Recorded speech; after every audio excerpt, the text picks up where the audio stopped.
Hello, hey, welcome to Timing with the K. So, as I'm pretty sure the world knows by now, the Barbie movie came out 2 days ago on July 21st. I had the idea for this video yesterday on July 22nd, but basically I'll be giving you 5 recommendations that are kind of related to the Barbie movie, the new Barbie movie.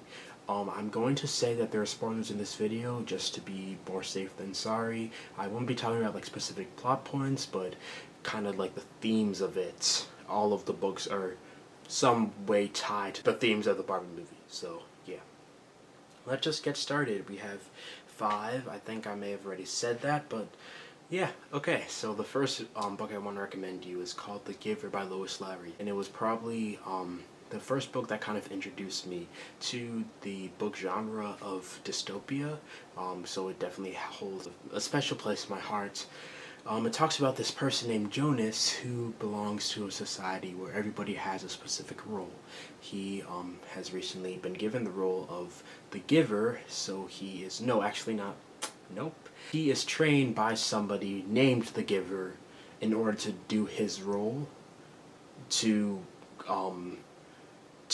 do what he needs to do for the society. I'm trying to, like, light spoilers for all these books too, I guess.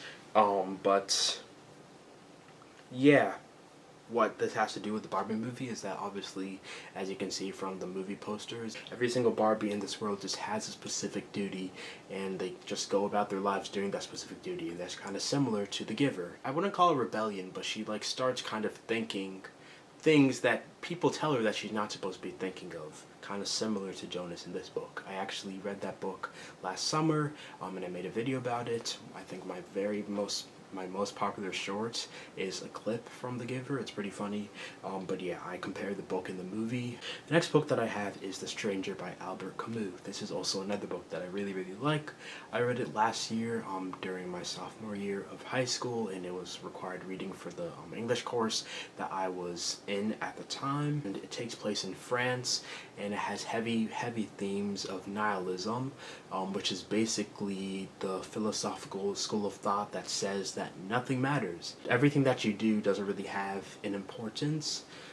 So kind of, I guess it's not really carpe diem, but like, I don't really know how to describe it that well, but the main character of it's named Marceau. He does a lot of questionable decisions, and he doesn't really seem to have that much like remorse from those decisions, although obviously that's not Barbie at all. I feel like both of them kind of have lost some hope for the world. The next book that I have is Convenience Store Woman by Sayaka Murata, and this is the most recent book that I read for the first time.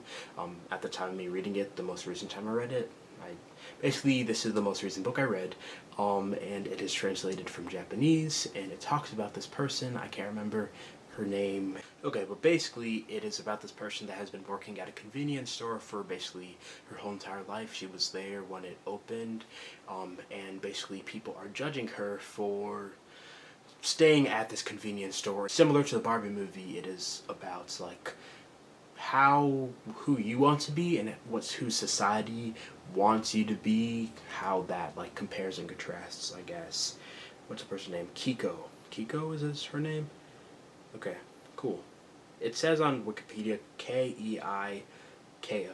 Alright, the next book that I have for you is How to Be Perfect by Michael Shore. He is the creator of The Good Place, which is one of my favorite TV shows, and that TV show has a lot to do with philosophy. I feel like Barbie would understand or be interested in this book because it offers a lot of different perspectives about like how to go about life. And I feel like that's philosophy in a nutshell. There is actually a part of the book where he mentions the way that he got the idea for The Good Place was that he was just at a coffee store or cafe or something, and he put in some coins for a tip for his drink, and he was just looking to see if the cashier like would acknowledge him putting that like little amount of money into the jar. That's something called moral desert, where basically you feel like you should be rewarded for doing good, and yeah, that was the very beginning of his idea for The Good Place. So that's a kind of cool thing about the book, I actually haven't finished it because I'm reading it online, and obviously I can't keep the book forever. It gets returned and I can't like hold it because somebody else is waiting for it, but I really hope to get that back soon and read it. And the very final book that I have is called Here We Are, Feminism in the Real World, and this was also one of my favorite books of sophomore year. These are all books that I actually really enjoy. And I also liked the Barbie movie, so maybe that's intentional.